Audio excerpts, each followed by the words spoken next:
Bonjour et bienvenue dans le MAG d'Easy Bourse, un MAG où l'on observe semaine après semaine ces mêmes niveaux sur le CAC entre 3750 et 3850.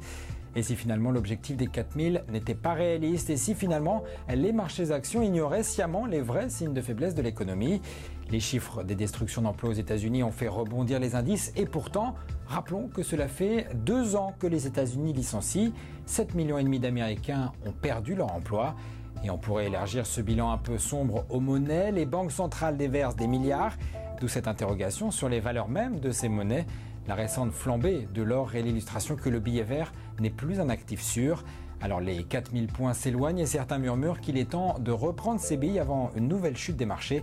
Rien n'est sûr, mais à suivre.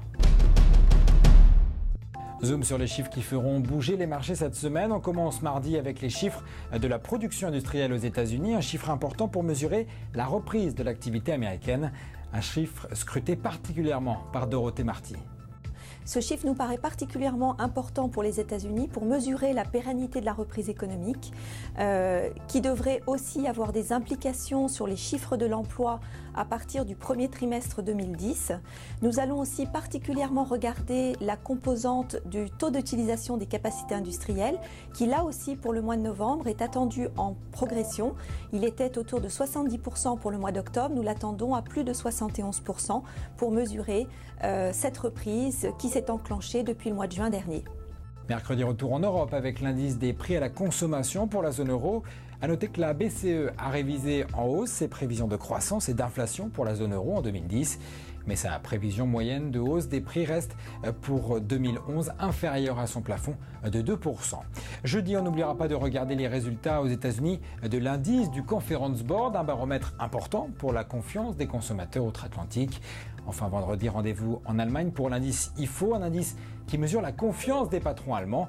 Il est en hausse ininterrompue depuis 8 mois. Mais tout de suite, la valeur de la semaine. Le titre de la semaine, c'est EDF Énergie Nouvelle, un groupe spécialisé dans la production d'électricité via des énergies renouvelables. C'est l'un des grands noms de l'éolien en France ou aux États-Unis, une valeur adossée à EDF qui en détient 50%, mais surtout une valeur à suivre en plein sommet de Copenhague. Nicolas Brault. Alors l'intérêt d'EDF Énergie Nouvelle est d'être l'acteur, le véhicule le plus sûr pour miser et investir sur cette thématique des énergies renouvelables. Alors pourquoi ? C'est d'abord un groupe qui a très bien traversé la crise en maintenant ses projets, en accédant aux sources de financement et en saisissant des opportunités de développement dans l'éolien et depuis quelques années dans le solaire.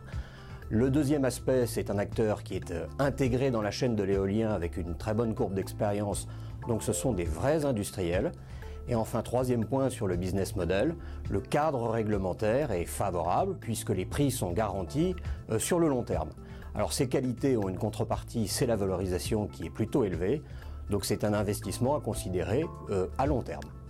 Le MAG d'Easy Bourse, c'est terminé pour cette semaine. Retrouvez l'info boursière en continu sur easybourse.com. On se retrouve la semaine prochaine, même endroit, pour un nouveau numéro.